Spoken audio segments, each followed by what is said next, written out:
Hi everyone, it's Teresa Green from Slow Paths Wellness and it's Mindful Monday. Today I wanted to do sort of an overview show to talk about how mindfulness really is more than just a couple seconds of meditation or a couple minutes of meditation or just being aware of how something tastes or what's going on in your body. Those are all very, very important. And if you're starting out trying to get some of the health benefits of mindfulness, that's a perfect starting place. Just start with every few moments taking a break, thinking, okay, exactly what am I feeling? How's my skin doing? How's my heart doing? What can I see with my eyes? What can I hear? All of those different things that get you out of your head and into your body so that you're able to really experience life. And it also helps your body get out of those sympathetic nervous system fight or flight responses into parasympathetic rest and digest. But after you've done something like that for a few days and weeks and months and even years, you begin to feel that it kind of goes out into the rest of your life as well. So I think of a mindful way of living as a way of life, not just a few moments kind of grabbed here and there. So that means that in your life, you look at how things make you feel, where they're going to go, what are going to be the consequences of action. You learn to, as much as possible, not hurry so that you have time for your mind and emotions and nervous system to center so you don't have to make snap decisions and things that are unthought out very well, that aren't thought out very well, I guess I should say. So at Slow Paths Wellness, I've condensed a lot of those ideas into 3 suggestions, kind of umbrellas of suggestions. And the first one is called Create Space. Creating space is kind of ironic that I'm saying that because in my effort to create space, I'm in a very cluttered office. You're seeing the pretty part of it behind me. But sometimes creating space is a process. I'm doing, my office is cluttered in an effort to ultimately create space. But creating space is about making room for the things that you want and need to have in your life. So creating space may look like giving yourself an extra 30 minutes in the morning, getting up a little earlier so you don't have to rush to work with a bagel in one hand and phone in the other running out to your car.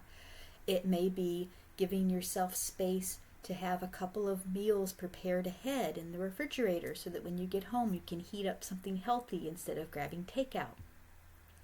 Creating space may be telling someone if they ask you something and you're not sure whether you either want to do it or have the time to do it well, or whether it really fits into the other priorities in your day or week or whatever time period you're working with. It may be telling them, I'm not sure, let me get back to you on that.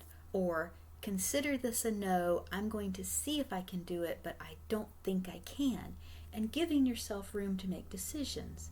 It can be even something like I work on a whole lot because I'll make to do what I call to-do lists, but they're all actually wish lists where I'll go, oh, here's what I wish I could accomplish in a day with absolutely no consideration for what's realistic. So my part of my mindfulness practice now is trying to make my to-do list so that it's actually realistic and not overbearing for me, so that I don't feel like I have to take the day on a run.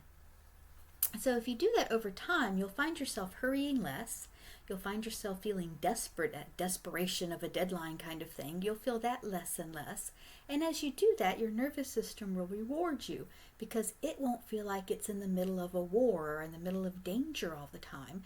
And so it'll have a whole different chemistry about it. It'll be able to calm down better over months. It may take, if you've had a long history of kind of living on adrenaline, it may take years. But slowly but surely, your ability to digest food will improve, your ability to sleep will improve, your ability to enjoy the moment instead of constantly projecting out, what you have to do next. Even if it's exciting instead of worrying, that's still not ideal as a long-term way to live. It's more of a short-term kind of thing. To have eager anticipation is great, but not all the time. And so it'll also help you accomplish more, even though it doesn't feel like it at first, because as you are focusing your energy on individual things instead of kind of shotgunning a whole bunch of things at one time, you'll be able to do a better job on those things, and you'll begin to have foresight where you'll be able to kind of see down the road what's coming. So instead of constantly putting out emergency fires, you'll be able to plan for the future. And that way you won't fritter away your time on emergency things like, I forgot to pay this bill, so now I have to hurry up or else there's going to be a late charge, and I have to find all the bills, and all of the things that come up when you have everything have to go fast, where everything's an emergency. You end up losing a lot because you either waste time on things that could have been done without a big block of time, like playing catch up. A lot of times if you can do things as you go, you don't have to play catch up, and that gives you actually a big block of time instead of a couple minutes, because you instead of taking a big block to finish something that should have taken a couple minutes here or there, you're having to do it in a big thing. And most importantly, from my perspective as a licensed acupuncturist and overall, functional medicine practitioner and healthcare person, it helps your body to be healthier. And we know now that there is really, really strong evidence that all those little moments of parasympathetic, of rest and digest energy, of rest and digest chemicals being made instead of the fight or flight chemicals adds up to a lower chance of Alzheimer's, a lower chance of diabetes, a lower chance of heart attacks and other vascular diseases, a lower chance of that's easy to say, isn't it? Alzheimer's and dementia, and a lower chance of cancer. So you can live a longer life. You'll have more years on your life where you're able to do the things you want and you're enjoying the way you feel. So mindfulness as a way of life. So that's the create space one, is giving yourself margins, not scheduling every moment of your day, not filling every single moment that you're awake with some kind of stimulation, giving your nervous system downtime, giving your calendar downtime, giving your relationships downtime, so you don't always have to be constantly interacting with somebody. You can just sit quietly and just enjoy each other's company and give conversations a chance to arise instead of feeling like you always have to have something to say. So create space, number one. Number two is called Relish Change. Now, relishing change is one of those things that does not come naturally for me at all. I don't like things changing. I like to get a schedule. I like to keep up with it. I don't like sudden things. Even good things are hard for me to take because they get me off of my routine. But I've learned that having a routine is important for me. It's very good for people who have what in Ayurveda they call a Vata constitution, or people who have a very sensitive nervous system. Having a routine is really, really important because it helps your nervous system not get overwhelmed and not go into that fight or flight response. However, having a routine that doesn't have growth kind of built into it will stagnate. You never get to grow, you never get to change, you never get to move forward in your goals because, it's 5 o'clock, it's time to have a bowl of soup, or whatever, to have your set routine. It's time to turn on the TV, it's 8 p.m. If you're not doing that, if you're saying, okay, I'm going to allow change into my life, that's really healthy. Now, the way I allow change into my life is I look for opportunities to be healthier. So some of the change that I'm opening myself up to are health changes. That was part of me starting to really focus in a way I hadn't before, although I had been doing mindfulness. I've been doing mindfulness since I was about 16 or 17, but I'm really focused in on it a whole lot more about 2-3 years ago. And since I've been doing that, I've been noticing changes in my life that I really can relish. I've been noticing I'm less reactive. So if something happens unexpectedly or someone says something to me that didn't hit quite right, I'm less likely, not 0% likely, but less likely to immediately take offense. I'm less likely to start worrying about it and stay up late at night wondering about it. I'm less likely to criticize myself if something goes wrong and immediately assume that it's my fault and I'm bad and if I'd only done it right I wouldn't have had this problem. I'm much more likely to think about what someone said if it kind of hit me the wrong way and try to figure out why it hit me the wrong way. And if it needs to be addressed these days, because I'm mindful, I'm much more likely to say, hi, remember when we had this conversation and you said thus and such? Could you tell me what you meant by that? Because I think I took it the wrong way. And then we can have a conversation about something. I'm much more likely when something goes wrong to look at what's going on with me and say, oh yeah, I forgot to do thus and such, but I can fix it and I was really tired then, so we're not going to beat myself up about it. We're going to fix the problem as much as we can. And then we're going to see what we can do, what we can change, that relishing change thing, what we can change to make it less likely that a similar problem will happen next time. So I'm able to be more proactive because I'm able to kind of relish change instead of constantly falling into the same self-talk patterns, falling into the same constantly feeling like I have to do better, be better, do more, and be able to have a kind of a walking resume. So being able to change my viewpoint is a really big part for me of relishing change, and it might be for you too. So one of the viewpoints I changed is this what do they call it? The glorification of busyness. I'm trying very hard, and because I'm an entrepreneur who lives in a world where I understand there's a lot of competition, it's hard, but I'm trying very hard to not have to prove my worth by telling people how busy I am.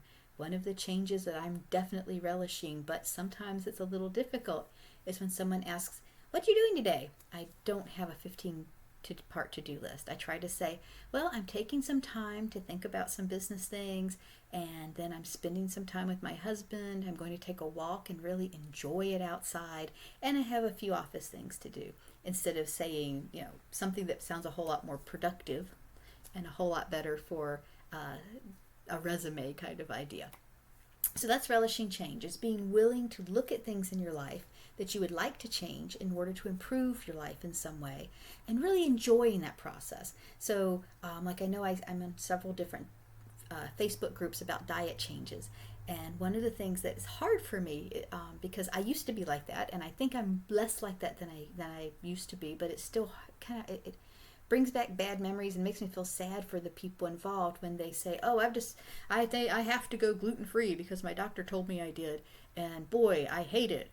And that doesn't seem like a good way to start something like that. Now, everyone's allowed to feel how they feel, so I'm not saying that. I'm just thinking the people involved, they might be happier if instead they say, "I've decided to follow my doctor's advice and become gluten-free in my eating so that my body is healthier, so that I'm not constantly irritating my system with something that I'm sensitive to." And right now, it's a process of changing my taste buds, and it's not going as well as I would like, but I'm committed to this, and I'm looking forward to getting the health benefits from it. That's relishing change instead of being kind of I'm still having trouble with words, dragged, kicking and screaming into it. Then the last one is called Celebrate Authenticity. It's one of my favorites, and it's a way of making sure that the things you're doing in your life are reflective of who you want to be. And that one is kind of a really important one for all of the rest. It's hard to get to that one until you've done at least the create space, and really the relishing change one as well. Because once you start creating space in your life so that you have time for your mind to kind of evaluate what's coming into it, you might start finding that a lot of the messages we get in society about the busyness that I talked about earlier, about having to look just right, no gray hair, or everything has, the right brand names on, or you have to, be as eating whatever the in food is, or, whatever the thing is, we have to feel guilty if you eat something that tastes good, or you have to be a size 6, or, whatever the idea you have in society, more is better, dieting should be quick, I should be able to make money really, really fast with, these money-making schemes instead of a slow and steady way of handling anything in life. You may start finding those messages don't ring true anymore. And you may start finding out that you aren't a person who really fits in with those messages. You may find out that you don't like loud noises, or that you love loud noises. That you don't like. For me, I've found out that it isn't fun for me to go to a loud movie. My nervous system just doesn't like it. So while everyone else may really enjoy going to the theater and watching the latest action-adventure movie, and I can appreciate that they like it, I think that's wonderful, I realize I don't. I like little parts of it, and sometimes I can watch it at home in little segments so I get some enjoyment from it, especially since my husband likes some of those movies and some of my friends do, but it's not really fun for me. I've learned that as part of my creating space and relishing change, as I've changed my diet as a cancer survivor to be able to eat better, I found that even though there's a part of my brain that still thinks of a cupcake or fried chicken or fried food, or things that are sweet and gooey and full of either artificial ingredients or ingredients that aren't the best for my body, there's a part of my brain that still goes, ooh, that's a treat. But most of me now just realizes I really don't like it. I don't feel good after I eat it. I don't enjoy it as I'm eating it. I enjoy the idea of having the freedom to eat it. And so I've worked hard to realize that authentically, what is it that I really like? What I really like are natural foods. I like blueberries. I like sweet potatoes. I like Brussels sprouts. I like to saute things in olive oil. I like to add garlic to them. I like really good food. And I like to have the time to prepare it. I don't like to buy everything pre-made. I like to eat out, but very rarely. I mostly like to take the time to cut up my own food, to chop wood, carry water, as Thich Nhat Hanh used to say. I like that process. I like to make time to do cleaning, because when I have to do it, shove it into a packed schedule, it's not fun. But when I have time, I can think. I can just sit and just meditate and enjoy the way it looks when a floor that wasn't swept is swept. Myself, my authentic self, likes the process of things. And that took a while to come to, because it doesn't fit into the mark as many things off of your to-do list as possible world. It marks into the things take as long as they take world. And that's been a very hard one for me. But that's part of my celebrating authenticity, is discovering what I like and what I don't like. I like bright colors. I like my hair to be curly, even if it's a little messy at times. I like to have a long time to cook food. I like to have quiet time. I like to walk without listening to a productive podcast.